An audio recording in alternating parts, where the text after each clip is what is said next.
selamat pagi buat kita semua. Saudara yang dikasih oleh Tuhan, kita akan mendengarkan suara Tuhan melalui firman-Nya. Kita berdoa.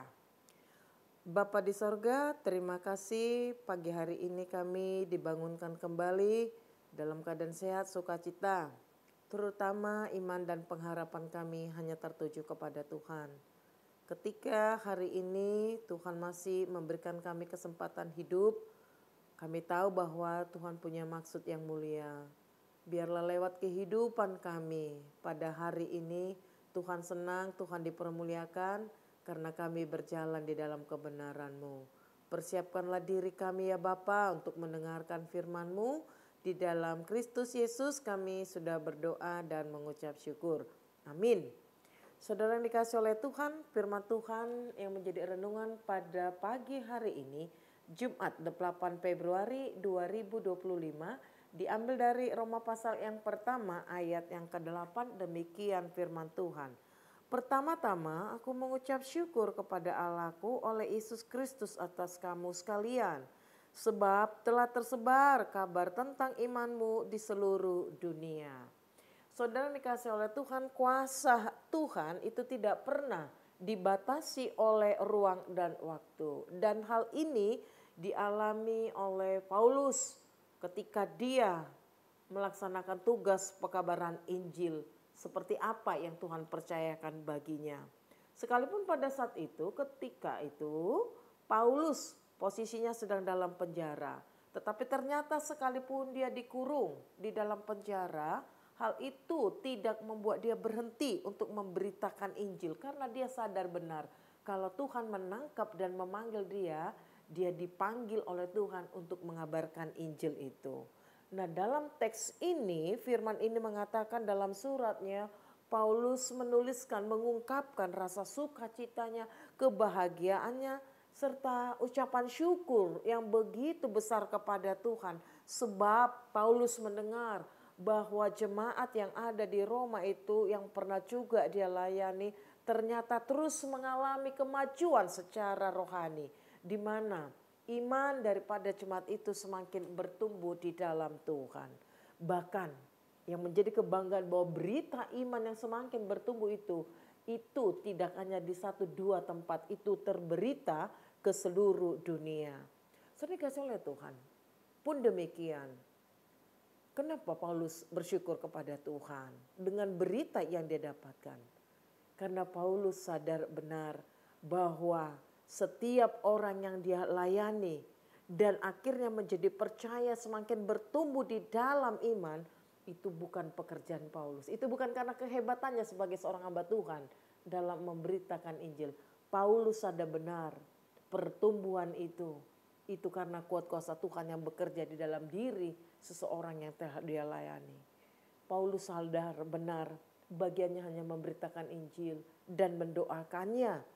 Tetapi tentang pertumbuhan itu adalah kuat kuasa Tuhan yang bekerja. Dengan demikian, saudara yang dikasih oleh Tuhan, ketika setiap hamba Tuhan menyadari bahwa pertumbuhan iman seseorang itu bukan karena kekuatan kehebatannya, tetapi itu karena Tuhan, maka dia tidak akan pernah sombong. Dia tetap akan mengandalkan Tuhan di dalam setiap tugas pelayanan yang dia kerjakan. Terlebih lagi dalam penjara, dalam doanya juga sangat mulia hatinya. Dia memiliki kerinduan yang begitu besar untuk boleh bertemu dengan orang-orang yang telah diberkati di dalam iman yang semakin bertumbuh. Keberhasilan dan kebahagiaan seorang hamba Tuhan adalah bukan ketika namanya semakin hebat dan terkenal, tetapi kebahagiaan seorang hamba Tuhan adalah ketika semakin banyak jiwa yang dimenangkan bagi Tuhan, semakin banyak jiwa-jiwa yang percaya kepada Tuhan. Dalam doanya Paulus memohon juga kepada Tuhan agar jemaat yang percaya itu semakin dikuatkan, agar imannya terus semakin bertumbuh. Sekalipun umat yang percaya itu diperhadapkan dengan tantangan, kesulitan, bahkan iman menjadi pertaruhannya. Saudara dikasih oleh Tuhan, melalui firman Tuhan pada pagi hari ini, kita semua terpanggil untuk saling mendoakan agar sesama umat percaya semakin dikuatkan dan diteguhkan imannya.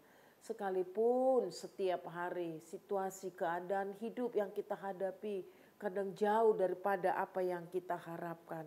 Tetapi orang-orang di dalam Tuhan, orang-orang yang selalu mengandalkan Tuhan, dia akan dimampukan untuk bertahan. Dan lebih daripada itu di dalam penderitaan dan persoalan sekalipun, dia dimampukan untuk selalu bersyukur kepada Tuhan. Biasanya kita tahu iman itu semakin bertumbuh saat diperhadapkan dengan persoalan-persoalan kesulitan hidup ini. Tetapi di dalam Tuhan kita akan dimampukan bertahan, dan orang-orang yang bertahan sampai pada akhirnya mereka adalah orang-orang yang akhirnya tampil sebagai pemenang. Karena apa? Karena Tuhan senantiasa menopang kehidupannya. Saudara yang dikasih oleh Tuhan, siapapun kita di dalam setiap keterbatasan dan kelemahan kita, marilah saling bergandengan tangan berdoa dan menguatkan agar jangan seorang pun di antara kita yang jatuh imannya hanya karena dengan kesulitan yang dihadapi. Dan satu, jangan pernah lupa untuk senantiasa bersyukur kepada Tuhan. Selamat beraktivitas, Tuhan Yesus menguatkan, Tuhan Yesus memberkati kita. Amin. Kita berdoa. Bapa kami di sorga, di dalam Kristus Yesus anak Allah. Ketika kami sudah mendengarkan Injil itu dan akhirnya kami percaya, maka terus menerus persekutuan kami dengan Engkau ya Tuhan, membuat iman kami semakin bertumbuh di dalam Engkau. Ya Bapa, kami tahu bahwa ini bukan karena kehebatan dan kekuatan kami, tetapi di dalam kelemahan kami Tuhan menguatkan dan Tuhan memampukan kami. Doa kami ya Bapa sepanjang hari ini, lewat perjalanan kehidupan yang boleh kami lalui, kiranya ya Bapa sesibuk apapun pekerjaan kami, tapi kami tidak melupakan persekutuan kami dengan Tuhan, supaya iman kami semakin bertumbuh di dalam Engkau. Sehingga akhirnya ya Bapa, kami adalah anak-anak Tuhan yang diutus, dan akhirnya lewat kesaksian hidup kami, Tuhan senang dan Tuhan dipermuliakan. Sepanjang pagi, siang, sore, hingga malam hari, kiranya hidup kami senantiasa berkenan kepada Tuhan. Di dalam Kristus Yesus kami sudah berdoa dan mengucap syukur. Anugerah Tuhan kita Yesus Kristus, kasih setia dari Allah Bapa, serta persekutuan daripada Roh Kudus kiranya menyertai saudara sekalian. Amin.